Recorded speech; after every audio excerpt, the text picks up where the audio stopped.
Hello, എല്ലാവർക്കും പുതിയൊരു വീഡിയോയിലേക്ക് സ്വാഗതം. ഞാൻ എൻ്റെ വീട്ടിൽ വന്നതാണ് കേട്ടോ, 2 ദിവസത്തെ ലീവിന് വേണ്ടി വന്നതാണ്. അപ്പോഴാണ് അമ്മ ചെമ്മീൻ ചമ്മന്തിപ്പൊടി ഉണ്ടാക്കുന്നത് കണ്ടത്. അപ്പോൾ എനിക്ക് ഒത്തിരി ഇഷ്ടമാണ്, അമ്മ ഇവിടെ ഇടയ്ക്ക് ഉണ്ടാക്കാറുള്ളതാണ്, വീട്ടിലെല്ലാവർക്കും ഭയങ്കര ഇഷ്ടമാണ്. അപ്പോൾ അതിൻ്റെ റെസിപ്പി എങ്ങനെയാണെന്നുള്ളത് നിങ്ങൾക്കും കൂടെ കാണിക്കാനായിട്ടാണ് ഞാൻ ഈ വീഡിയോ ചെയ്യുന്നത്. അപ്പോൾ നമുക്ക് വീഡിയോയിലേക്ക് പോവാം. അപ്പോൾ അതേ ഉണങ്ങിയ ചെമ്മീൻ വെള്ളത്തിലിട്ട് നന്നായി കഴുകിയെടുത്തതിന് ശേഷം വെള്ളമൊക്കെ കളഞ്ഞ് എണ്ണയിലിട്ട് നന്നായി നമ്മൾ ഡ്രൈ ആവണ വരെ എണ്ണയിൽ ഒന്നിട്ട് മുരിച്ചെടുക്കുകയാണ് ചെയ്യുന്നത് കേട്ടോ. എന്നിട്ട് പിന്നെ വേറൊരു പാനിൽ നമ്മൾ കുറച്ച് ഉണക്കമുളക് ഇട്ടിട്ട് അതും നന്നായി ഡ്രൈ ആക്കി എടുക്കുകയാണ് ചെയ്യുന്നത്. അതിന് ശേഷം അതിലേക്ക് കുറച്ച് കറിവേപ്പില ഇടുന്നുണ്ട്, അതും അതിലിട്ട് നന്നായി ഡ്രൈ ആക്കി എടുക്കുന്നുണ്ട്. പിന്നെ നമ്മൾ ഇതിലേക്ക് ഇടുന്നത് നല്ല പൊടിയായി ചിരകിയ തേങ്ങയാണ്, അതും കൂടെ അതിലിട്ട് നന്നായി ഡ്രൈ ആക്കി എടുക്കണം.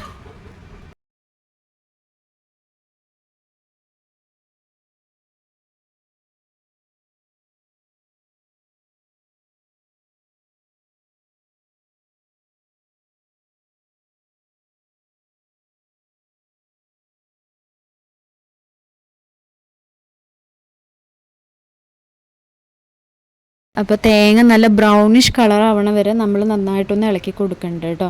അത് കഴിയുമ്പോൾ ആ തേങ്ങ നല്ല ബ്രൗണിഷ് കളർ ആയതിന് ശേഷം നമ്മൾ അതിലേക്ക് കുറച്ച് മുളക് പൊടി ആഡ് ചെയ്യണം കളറിന് വേണ്ടി കേട്ടോ.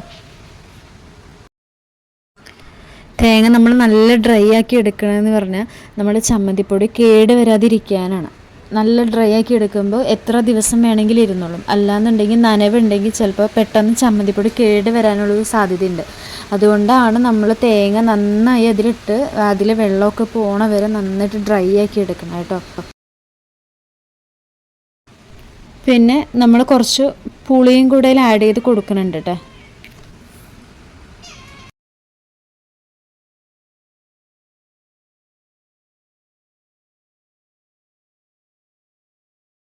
അത് കഴിഞ്ഞ് പാകത്തിന് ഉപ്പും കൂടെ ആഡ് ചെയ്ത് നന്നായി ഒന്ന് ഇളക്കിയതിന് ശേഷം ഗ്യാസ് ഓഫാക്കി വെക്കുകയാണ് കേട്ടോ ചെയ്യണം.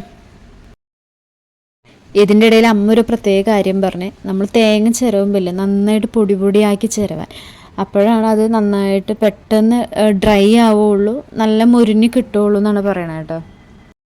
ഇതിലേക്ക് പിന്നെ നമ്മൾ നേരത്തെ സെറ്റ് ചെയ്ത് വെച്ച ചെമ്മീൻ കൂടെ ഇളക്കിയെടുക്കുകയാണ്.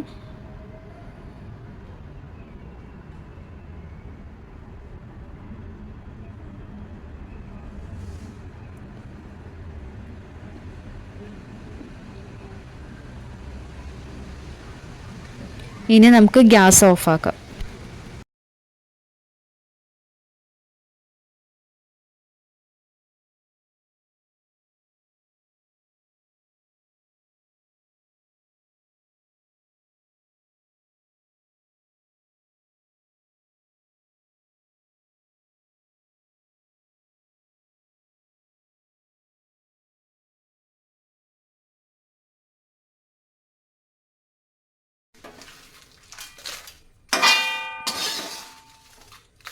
ഈ ചമ്മന്തിക്കൂട്ടെല്ലാം കൂടി ഒന്ന് മിക്സിയിലിട്ട് പൊടിച്ചെടുക്കണം കേട്ടോ. അപ്പോൾ ഇതൊരു ചെറു ചൂടുണ്ട്, ഒരുപാട് തണുക്കാനായിട്ട് വെക്കരുത്, അപ്പോൾ അത് പൊടിയാനായിട്ട് കുറച്ച് പാടായിരിക്കും. ചെറു ചൂടിൽ പൊടിച്ചെടുക്കുകയാണെന്നുണ്ടെങ്കിൽ അത് നന്നായി പൊടിഞ്ഞ് കിട്ടും. അപ്പോൾ നമുക്കിതെല്ലാം കൂടെ മിക്സിയുടെ ജാറിലിട്ടിട്ട് പൊടിച്ചെടുത്തിട്ട് വരാം.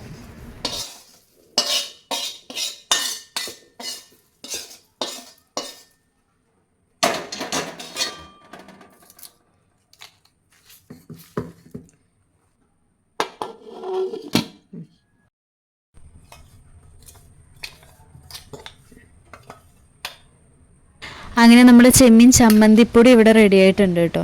ഞാൻ ഹോസ്റ്റലിലൊക്കെ നിന്ന് പഠിക്കുന്ന സമയത്ത് ഇതൊക്കെയാണ് സ്ഥിരമായിട്ട് കൊണ്ടുപോകാറ്, ഫ്രണ്ട്സിനൊക്കെ ഭയങ്കര ഇഷ്ടമാണ്. അപ്പോൾ എല്ലാവരും ഇതൊന്ന് മസ്റ്റായിട്ട് ട്രൈ ചെയ്ത് നോക്കുക കേട്ടോ. അപ്പോൾ ആദ്യമായിട്ടാണ് ഈ വീഡിയോ കാണുന്നതെങ്കിൽ എല്ലാവരും ചാനലൊന്നും മറക്കാതെ സബ്സ്ക്രൈബ് ചെയ്യുക, ലൈക്ക് ചെയ്യുക ആൻഡ് ഷെയർ ചെയ്യുക, കമൻറ്റ് ചെയ്യുക. അടുത്ത വീഡിയോ ആയിട്ട് വരുന്നത് വരെ ടാറ്റാ.